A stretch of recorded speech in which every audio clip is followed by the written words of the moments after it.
Another one.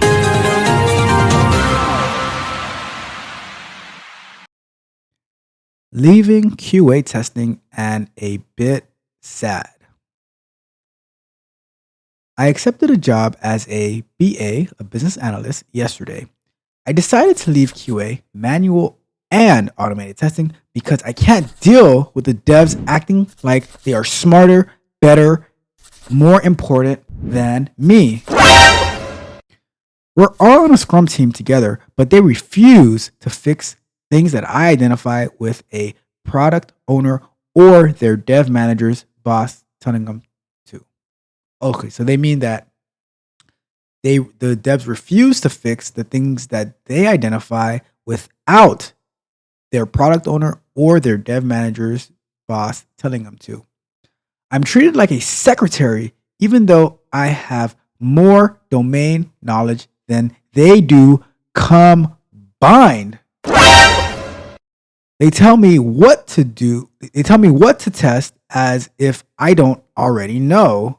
And they are never actually comprehensive and tell me when they don't want me to test.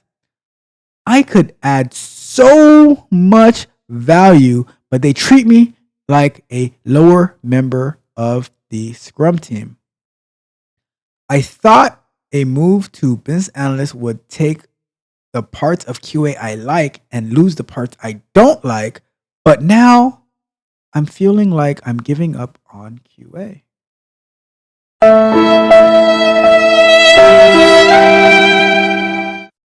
Not because I don't like QA, but because I don't like the team. But then again, I really just like automation. Manual testing bores me quite a bit. I should add, I'm split between two Scrum teams, and the other one is amazing. And my contributions are respected and valued, so I know it's just the team. I do logically think it's a greater career move with better pay and more aligned with the skills I bring from a different career. Is this normal resignation second guessing? Have you second guessed when you are about to resign? All right. So here we are. So the first thing I'm going to say is I was a bit taken aback and a bit disgusted by the fact that they said that the person who wrote this said that where is it? They said I could add so much value, but they treat me like a lower member of the Scrum team. So first and foremost, I am going to say this, right? There are no, zero, zilch, nada, no lower members of the Scrum team because Scrum was designed for everyone to have equal footing, equal playing field, right? And if you, the person who's posting this article or question, is seeing that there are members that are part or there are lower, or if you can identify that there are lower members of the Scrum team, then the way that you envision it is wrong, right? And maybe that's the way that you feel that way because you see them as higher than you because you also see other members of the Scrum team as lower than you, and that is a bad way to see things, right? So we're gonna break this down, right? But I just wanted to put that out there first and foremost because the Scrum process works, and it's been working for quite a while. It's not perfect. Nothing is perfect, right? Nothing is perfect, but it's the most efficient way. It's the closest to perfect that we have thus far. But if you are feeling underappreciated, undervalued, and then you're also saying that there are lower members on the Scrum team than you, right? You're also saying that there are higher members than you, and that is not the way to see it, right? So that's the first part. Now, let's start breaking this down, right? So you're a bit sad. Okay, cool. So you decided to leave because you say that the developers are acting smarter, better, and more important than you. My question is, why is that the case, right?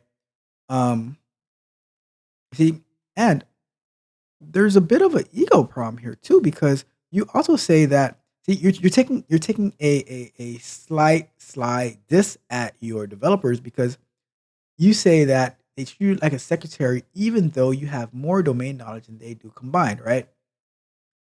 And this question goes right in hand with our very first one, right? It goes right in hand with what we were reading from Don about feeling underappreciated, undervalued, and all that stuff, right? The part of the problem that is going on here is the mindset. And one of the things that we preach here so much is about mindset. The approach that you're taking, it's a negative approach, and you're it's so hard to be successful with that approach, right? You say that they are like you say that they act smart, like they believe that they're smarter than you, better than you, more important than you. Well, maybe that's how you. It's possible that's how you feel about yourself, and now you're projecting that. The problem that I've seen with QAs in general, right? And this is the through my whole 15 plus years in QA, right? The biggest problem that I've seen in QA, testers, analysts, engineers, all types of QAs, right, is that the lack of confidence and the lack of assertiveness, right? I'm not going to use this example, but the, so like I said, right, it's the lack of assertiveness, right? You are not confident in the issues that you're finding, and you kind of like you want to lean on them on other people instead of like being assertive and saying, "Hey, I think this is a problem. This is and providing." See, how have I been effective in QA? Right, this is how I've been effective. I don't just report an issue, right? Because I could just say, "Okay, oh, this button isn't showing on the page." Right? Cool, great, perfect, right? That's a bug, that's a defect, right? And then we go and we send it, and they'll fix it or whatever, right? But what I've always been willing to do, right, is to go the extra mile. It might be half a mile, it might be a quarter mile, but I just go a little bit more to help the person who is working with me and on something that I reported to lighten the load just a little bit because developers, just like QA, they're busy, right? And they're writing code and they're trying like you act like they want to provide you defective software. That is not their goal. That is so, and that's part of the thing. Like it really frustrates me when when QA and managers are like, they use it as a metric that it's good to find a lot of bugs. I don't think that's good. I think that is, I think finding bugs is what is the word that I'm looking for? It's a necessary evil, right? Because we don't want to deploy software that have bugs in there, right? But I would prefer to prevent the bugs from ever happening in the first place, so we can like deploy faster, reduce inefficiency and stuff like that. So when I am like reporting defects to engineers and developers, right? I will go and I will look into the source code, look into the console to see what is causing that, right? Like if it's a React project, right? I'm looking to see, okay, what JavaScript errors that I'm getting, and then I'll put that. I'm like, hey, when I was checking this, and when this error is happening, when I click on this, when I click on the button, and the error is happening, then this is coming up in the console, right? And this is something to check into, right? So I'm always going to add value in those spots, right? But then, like, I have no absolutely no problem I have no problem jumping into different areas as well to be able to be part of the team. Because, like I've said before, the only thing that matters is the results. My goal is to add value to the team, right?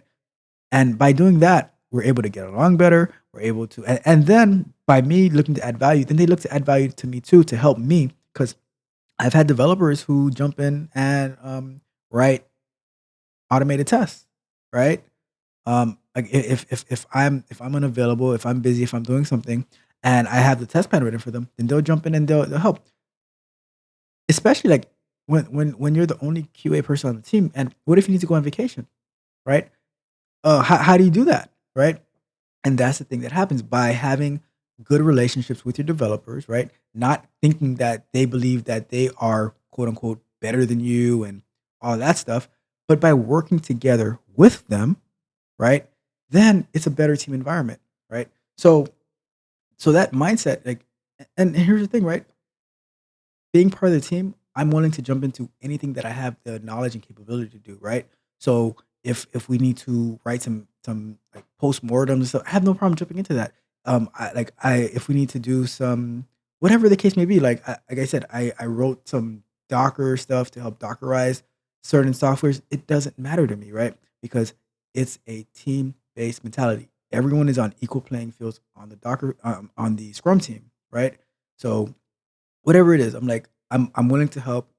Let me know what you need, and I'm there. And I think when you approach it with that mentality, then you are able to get more buy-in to your team. All right. So that is so now that regret that you're feeling from switching. I mean, if I have ever second guessed when I was about to resign, absolutely not. When I'm gone, I'm gone. All right. So when I'm gone, I'm gone.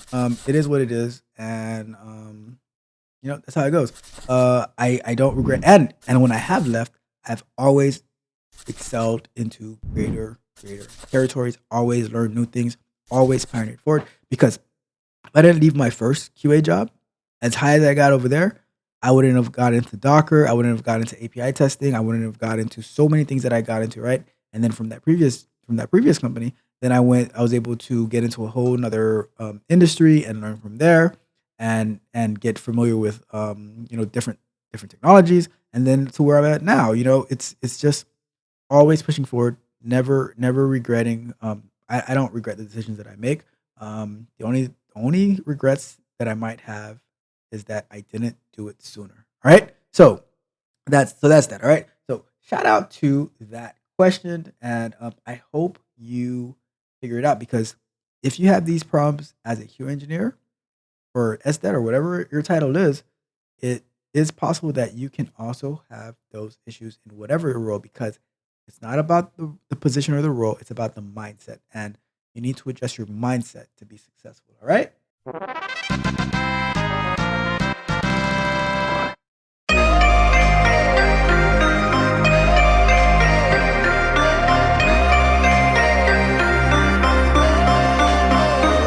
If you enjoyed the fascinating information shared in this video and you want more, be sure to hit the subscribe button to Tech Coach Ralph to be notified for new videos. Enigmatic Joker.